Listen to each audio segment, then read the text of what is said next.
Saudi আরবে visa ও ইকামা ফিতে নতুন পরিবর্তন। সৌদি আরবের স্বরাষ্ট্র মন্ত্রণালয়ের আবাসের বিজনেস প্ল্যাটফর্ম সম্প্রতি ভিসা এবং ইকামা ফিতে কিছুটা পরিবর্তন এনেছে। এই পরিবর্তনের ফলে দেশটিতে বসবাসকারী এবং ভ্রমণ করতে ইচ্ছুক ব্যক্তিদের জন্য কিছু নতুন নিয়ম প্রযোজ্য হবে। 2025 সালে দেশ ত্যাগ ও পুনঃপ্রবেশ ভিসার এক্সিট রি এন্ট্রি ভিসা ফি 103.5 সৌদি রিয়াল। 2025 সাল থেকে দেশ ত্যাগ ও পুনঃপ্রবেশ ভিসার এক্সিট রি এন্ট্রি ভিসা ফি 103.5 সৌদি রিয়াল নির্ধারণ করা হয়েছে। এছাড়া ইকামা নবায়নের ফি 51.75 রিয়াল এবং স্থায়ীভাবে দেশ ত্যাগের ভিসার ফি 70 রিয়াল ধার্য করা হয়েছে। গালফ নিউজের এক প্রতিবেদন অনুযায়ী পাসপোর্ট সংক্রান্ত তথ্য হালনাগাদ করতে খরচ হবে 69 রিয়াল। অন্যদিকে কর্মচারী সংক্রান্ত প্রতিবেদনের জন্য 28.75 রিয়াল ফি দিতে হবে।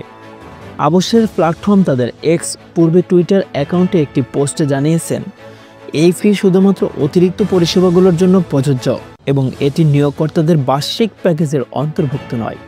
এছাড়াও ভিজিট ভিসায় আগত ব্যক্তিদের নিখোঁজ হওয়ার ঘটনায় রিপোর্ট তৈরি করার জন্য আবাসের প্ল্যাটফর্মে একটি নতুন সেবা চালু হয়েছে। এই উদ্যোগটি সৌদি আরবের অভ্যন্তরীণ নিরাপত্তা থেকে ব্যবস্থাকে আরও সুসংহত করবে বলে আশা করা হচ্ছে। এই নতুন সেবার জন্য আবাসের প্ল্যাটফর্মটি 5টি শর্ত দিয়েছে। এই শর্তগুলি হলো, ভিজিট ভিসার অবশ্য ব্যক্তিগত বা পারিবারিক হতে হবে। ভিসার মেয়াদ শেষ হওয়ার 7 দিন পর রিপোর্ট দাখিল করা যাবে। ভিসার মেয়াদ শেষ হওয়ার 14 দিনের বেশি সময় পেরিয়ে গেলে রিপোর্ট দাখিল করা যাবে না। ভিসার স্ট্যাটাস অবশ্যই মেয়াদ উত্তীর্ণ হতে হবে। প্রতিটি দর্শনার্থীর জন্য কেবল একটি রিপোর্ট দাখিল করা যাবে এবং একবার রিপোর্ট জমা দিলে তা বাতিল করার সুযোগ থাকবে না। এই পরিবর্তনগুলো সৌদি আরবে বসবাসরত প্রবাসী এবং ভ্রমণকারীদের জন্য অত্যন্ত গুরুত্বপূর্ণ। তাই এই বিষয়ে বিস্তারিত জেনে রাখা সকলের জন্য আবশ্যক।